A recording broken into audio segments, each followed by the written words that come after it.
Hello friends, तो आप सबका स्वागत है मेरे यूट्यूब चैनल स्टार्टअप करो में। तो आज हम डिस्कस करेंगे बायोडिग्रेडेबल प्लास्टिक के बारे में, पॉलीथीन बैग्स के बारे में और भी प्लास्टिक आइटम्स के बारे में जो बायो प्लास्टिक में कंसिडर होते हैं।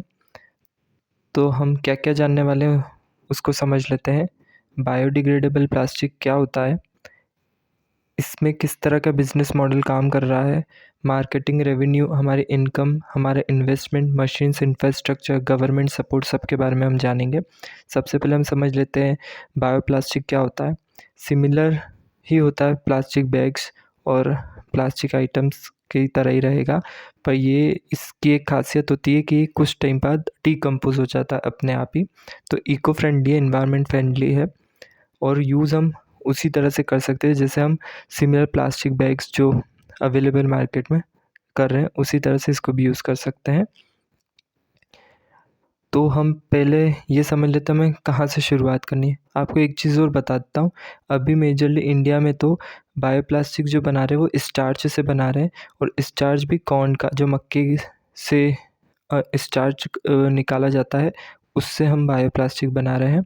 तो हाँ, देखते हैं हम हमें कहाँ से शुरुआत करनी है। तो सबसे पहले तो हमें ये समझना पड़ेगा, मार्केट ओवरव्यू देखना पड़ेगा, क्या है, किस तरह का मार्केट है। आपको इसका सबसे बेस्ट वे मैं बताऊँ तो अभी फ़िलहाल हम देखें तो इसका ऑनलाइन मार्केट सबसे बेस्ट चल रहा है। बड़ी-बड़ी इंडस्ट्रीज़ से बड़े-बड़े ऑर्डर आ रहे हैं। आप लोकल मार्केट कवर करेंगे, टाइम लग जाएगा, तो इससे अच्छा रहेगा कि हम ऑनलाइन मार्केट में जाएँ।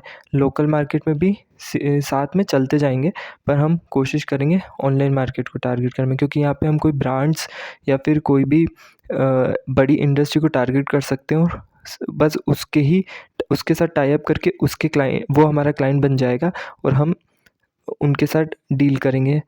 ठीक, उसके बाद हमें इंफ्रास्ट्रक्चर, मशीन, रॉ मटेरियल के बारे में समझना पड़ेगा। रॉ मटेरियल ईज़िली अवेलेबल है, आप खुद भी रॉ मटेरियल भी बना सकते हैं। इसको बायोप्लास्टिक के 2 कैटेगरीज़ में डिवाइड किया गया है। तो आप खुद भी रॉ मटेरियल भी खुद ही बना सकते हैं और उससे पॉलीथीन या फिर जो भी आपको प्लास्टिक आइटम्स बनाने हैं वो बना सकते हैं। पर कोशिश कीजिए, अभी अपन जो डिस्कस कर रहे हैं वो मॉडल है, हम रॉ मटेरियल कहीं और से लेंगे और हम मैन्युफैक्चरिंग करेंगे। ठीक, देन रेवेन्यू मॉडल पे आते हैं। तो इसका नेट प्रॉफिट मार्जिन जाता है अप टू 25%, पर इसमें सबसे बड़ी चीज़ ये है, कंजप्शन रेट अच्छा खासा है। तो आपको अच्छी खासी मैन्युफैक्चरिंग करनी है और सप्लाई करना है, तो प्रॉफिट तो अपने आप होगा, पर वो भी बाद की बात है। पहले हमें मार्केट और रॉ मटेरियल, ट्रांसपोर्टेशन, इन पे काम करना पड़ेगा। देन आपको मैं दिखा देता हूँ किस किस तरह के आइटम्स अवेलेबल है। तो देखिए, वो डिस्पोज़ल जितने भी आते हैं ना, अभी वो बायोप्लास्टिक में भी अवेलेबल है। अलग-अलग कंटेनर्स, थालियाँ, इस और सबसे बड़ी चीज़ क्या है कि आपका जो क्लाइंट रहेगा उसकी जो डिमांड रहेगी उसके अकॉर्डिंग आप बना सकते हैं। स्पून्स वगैरह, कप्स, सब कुछ। कोई बेकरी शॉप है, उसको इस पे काम करना है तो उसके जिस तरह के बेकरी प्रोडक्ट है उसके अकॉर्डिंग भी आप डिज़ाइन करके दे सकते हैं। जूस की शॉप है या फिर कोई फ्रूट शेक, जूस, कुछ भी, जो भी, कॉफ़ी, जिस भी आइटम में वो लोग डील करते हो वो हमें उस अकॉर्डिंग डिज़ाइन दे सकते हैं, हम उस तरह से बना सकते हैं। डस्टबिन के बैग्स बन सकते हैं और सबसे बड़ी चीज़, कुछ नहीं हो ज़्यादा, आपको कहीं हाथ पाँव नहीं मारने, तो पॉलीथीन सबसे अच्छी चीज़ है, तो हम पॉलीथीन में जा सकते हैं। रॉ मटेरियल में आते हैं तो आपको मैंने बता ही दिया है, इस तरह का दाना मिलता है, अलग-अलग रंग का दाना मिलता है। ये स्टार्च के बने हुए रहते हैं। बस प्लास्टिक का भी जो आप देख रहे हैं ना, जो अभी हम यूज़ कर रहे हैं नॉर्मल प्लास्टिक, वो उसका भी दाना ऐसे ही आता है, कलरफुल, अलग-अलग तरह से। हमें बस उसको इसमें मतलब कुछ डिफरेंस नहीं है। उसको क्या रहता है कि उसकी प्रोसेसिंग होते है अलग तरह से, इसकी प्रोसेसिंग अलग है और ये स्टार्च से बना हुआ रहता है। तो ये अवेलेबल हो जाता है ऑनलाइन, और आप बोलेंगे तो मैं डिस्क्रिप्शन में ऐड कर दूँगा। बहुत सारी कंपनीज़ हैं जो इसमें डील कर रही है। आप कम ही अमाउंट में मँगा के शुरुआत कर सकते हैं। अब आती है मशीन्स की बारी। तो मशीन्स के बारे में क्या बात करें तो 2 तरह की मशीन्स होती है। एक होती है जिसमें आप सिर्फ़ पॉलीथीन बैग्स बना सकते हैं। सिर्फ़ मतलब आपको ज़्यादा नहीं जाना है, तो आप पॉलीथीन बैग्स के लिए जाना चाहते हैं तो जो कैरी बैग्स होते हैं वो मॉल्स में या फिर आप लोकल मार्केट में सप्लाई कर सकते हैं, वो बन जाएंगे। इसका कॉस्ट भी सिमिलर उतना ही पड़ रहा है ना, जो नॉर्मल प्लास्टिक आता है प्लास्टिक बैग से, उतना ही इसका भी पड़ता है, कोई इसमें अलग से खर्चा नहीं है। अब दूसरी चीज़ ये कि इसकी दूसरी मशीन जो आती है उसमें क्या होता है, आप अगर कोई अलग अलग तरह के कंटेनर डिज़ाइन करना चाहते हैं, फॉर एग्ज़ाम्पल स्पून, चम्मच या फिर कोई कप्स या जो भी आप बनाना चाहते हैं, उसके लिए एक काम प्रोसेस दोनों का सेम रहता है, बस इसमें एक प्रेस होती है, वो उस शेप में उसको प्रेस करके वो शेप दे देती है, तो डाई लगा रहता है एक तरह से। तो 2 तरह की मशीन आती है।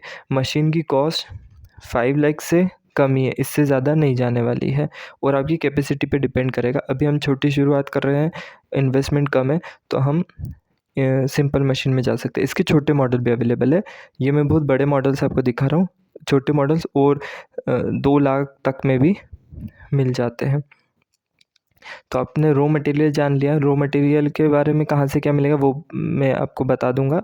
दूसरी चीज़, आपको कहाँ बेचना, ऑनलाइन मार्केट है और कंपनीज़ के साथ टाई अप्स हो सकते हैं, वो ऑप्शन अवेलेबल है। कलर में अलग अलग कलर में आपको मिल जाएगा जो कस्टमर की डिमांड रहेगी।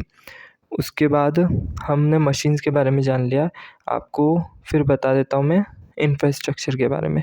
इस मशीन की हाइट थोड़ी रहती है, तो आपको थोड़ा सा हाइट मेंटेन करके रखनी पड़ेगी, पर 1000 स्क्वायर फीट में काम हो जाएगा। शेड एरिया है तो शेड एरिया, और आपके पास कोई ओपन एरिया ऐसा अवेलेबल हो तो वहाँ से हम शुरू कर सकते हैं। मशीन्स लग जाएगी, उतने एरिया में आपका रॉ मटेरियल भी रखा जाएगा और फिनिश गुड भी रखा जाएगा। दूसरी चीज़, लाइसेंस की अभी आपको शुरुआत में ज़्यादा कोई ज़रूरत नहीं है, बस आपको गुमास्ता लेना पड़ेगा। दूसरी चीज़, आपको एक चीज़ के लिए आपको अप्लाई करना, वो है गवर्नमेंट सब्सिडी। तो गवर्नमेंट सब्सिडी ईज़िली अवेलेबल है up to 40% overall project cost पर, तो उसके लिए आप अप्लाई कर सकते हैं। वो मैं आपको बता दूंगा क्या प्रोसेस होती है, या फिर आपकी मैं हेल्प कर दूंगा। तो ये चीज़ मैंने आपको बता दी है, डिस्कशन अपन ने डिटेल में कर ही लिया है। आपको फिर भी कोई डाउट हो और आपको इसमें जाना हो, इस फील्ड में काम करना हो, तो आप मुझे कमेंट बॉक्स में बताइएगा, मैं आपको पूरी तरह से एक्सप्लेन कर दूंगा और भी डिटेल में। और बाकी नेक्स्ट प्रोजेक्ट आप बताएं तो हम उस पर डिस्कशन करेंगे, अदरवाइज़ मैं नया प्रोजेक्ट जल्द लेकर आऊँगा। Thanks for watching, please like share and subscribe.